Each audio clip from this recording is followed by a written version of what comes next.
Hello，你好啊，我係阿 Ray 啊。今日會同大家睇兩個環宇海灣嘅單位，咁兩個都係三房套嘅高層單位嚟嘅。我哋而家即刻上去睇一睇啊！好，大家好，今日會同大家睇呢個環宇海灣5座高層 D 室，710尺。咁業主而家放緊咧就1000萬嘅，如果亦都有放租啦，放租就28000蚊。咁我哋即刻嚟睇一睇。咁我哋呢邊啦就係首先佢個客廳啦，咁佢分翻兩邊嘅，好大嘅咁樣。我哋望翻前邊咧就望翻去荃灣市景觀啦，係啦。咁佢有個對流窗嘅，係啦。咁有陣時擺位可能 sofa 啊，呢個電視機呢邊嘅 sofa 位啊咁樣咯。咁就解翻開兩邊飯廳嘅。就廚房位咧，佢見呢度咧就會有個工人房位嘅個儲物空間嘅，可以有兩邊啦。而家最少有嘅就係呢個叫做緊廚啦，佢明火啦咁樣。咁佢都用得好好嘅，咁佢專入嚟，呢個就係嗰啲櫃嚟嘅，呢櫃嚟嘅。咁佢呢個位咧就係做咗嗰個雪櫃空間。好，咁我哋而家入去睇埋啲房啦。咁佢而家呢度咧就係3間房啦。咁就第一間，咁佢嘅睡房，咁向翻海嗰邊好舒服嘅個感覺，係啦。咁另一邊咧就係佢呢兩間房都係同 size，同座向嘅，都係望翻向海呢一邊嘅。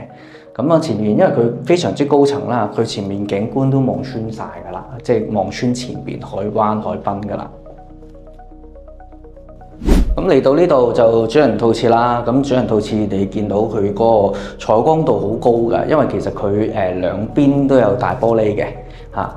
呢度望翻荃灣市景，咁佢特別之處就係佢同細房個 view 有少少唔同，就係因為佢主人房望翻後邊荃灣市，咁後邊亦都有個對流窗嘅，望翻出去海景嘅都有。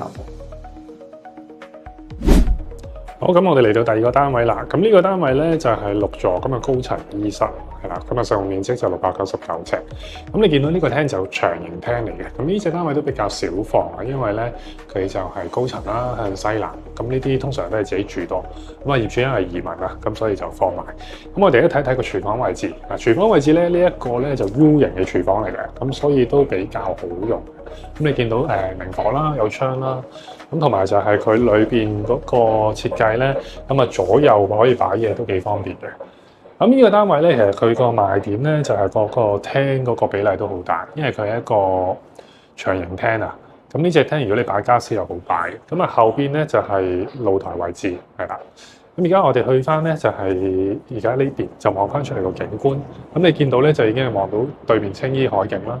高過前面海灣花園啲嘅。景觀好開揚，方向西南，同埋好光猛。影多次個廳俾大家睇。咁之後咧，我哋會睇埋個房，係啦。咁門後邊咧呢度咧會有個工人房嘅。大概可以放到2尺至2尺半床啦。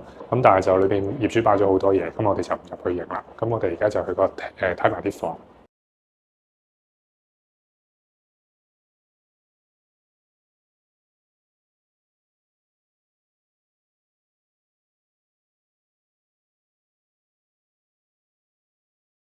好，咁我哋嚟到個主人房啦。咁主人房咧，呢度咧業主就做咗3邊落床。咁你見嗰啲家私都係冇入牆嘅，現成嘅啫。全部都可以搬得走。張大床都有5尺床啦。同埋呢個景望出去又好開揚，望住個海景。兩邊窗嚟嘅。咁呢邊咧比較少少信息就係佢呢邊，因為佢個方向就向翻東南嘅主人房。會望到個墳景，不過佢高層就望出個視野好遠嘅。如果現場睇咧，可以望埋個對面中環啦、IFC 啦，你會見到 ICC 啦，同埋望翻麗景嗰邊嘅貨櫃碼頭。有啲客如果我唔想望到墳咧，有啲就可能會喺窗台位呢度咧就做衣櫃。可能大概做到3/4度啦，留翻隻窗啦。主景就望翻呢一邊嘅景觀。都有窗嘅。